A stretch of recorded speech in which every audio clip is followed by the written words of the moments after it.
If you told me the next chapter of Next Dimension would have been a flashback, I would have been disappointed. But luckily, it was still a decent chapter. It starts with Odysseus falling for what seems like decades. Then he sees a gate or door surrounded by the remains of large snakes. The gate opens and an entity has been waiting since the age of mythology. Asclepius. Odysseus wakes up from the dream he's been having for some time. Seiya comes in asking for medicine for his little brother. Later at night, he looks for Odysseus, but he sees him crossing the cemetery, going even further beyond to an area that not even the Pope is allowed. He finds a cave that he tumbles down in. He sees Odysseus and calls to him. The spirit of Asclepius appears, but he manages to bring Odysseus back to his senses.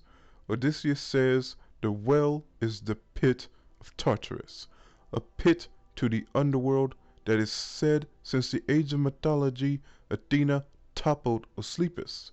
It takes 9 days and nights to reach the bottom, the eternal world of the dead that not even Hades dares enter.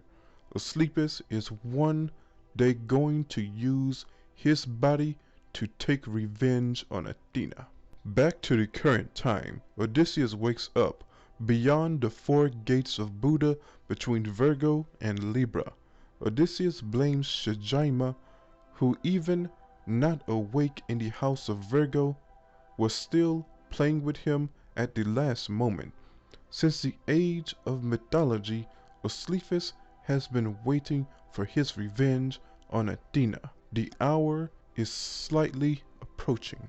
Okay, now to unpack. First, the background art and mood for this chapter is really nice, with the night setting almost giving a horror vibe to it. The gate at Tartarus, someone said, reminded them of the manga Bastard, and I kind of agree.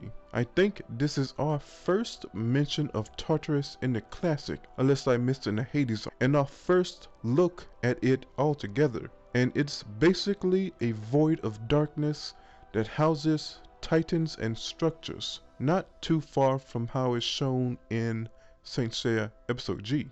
It would seem that Athena herself defeated Asclepius. I might assume at the order of the gods. It seems to me that Asclepius really only wants revenge on Athena for what she did to him, not really anyone else. I'm going to take a guess and say Seiya would appear again after this. These 2 legendary silver saints are very important.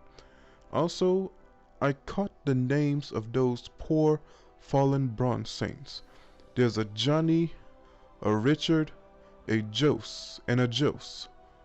Very diverse lineup the sanctuary has there. Hades has no love or control over Tartarus and seems to dislike it. It took me a little bit to understand, but it seems that Odysseus is saying Seiya was toying with him, sent him beyond the gates of Buddha, which he can freely control, right outside his temple, and was able to manipulate his mind the same way Shaka did to Ikki in a flashback, all of which he did while asleep. Very impressive. I think it suggests that Odysseus will face Seiya again in the Temple of the Serpent Bearer, Aquarius Temple. Something that I was reminded of now that I know the 13th has nothing to do with what's going on himself. Asclepius is currently possessing Seiya in the future. Who the heck is going to stop him there? Will it be Seiya with the arrow of Athena? Who knows? Going back to Seiya, I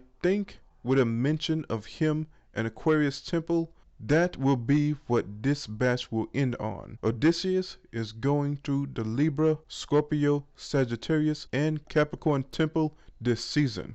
What the heck is Ikki going to do? I don't know.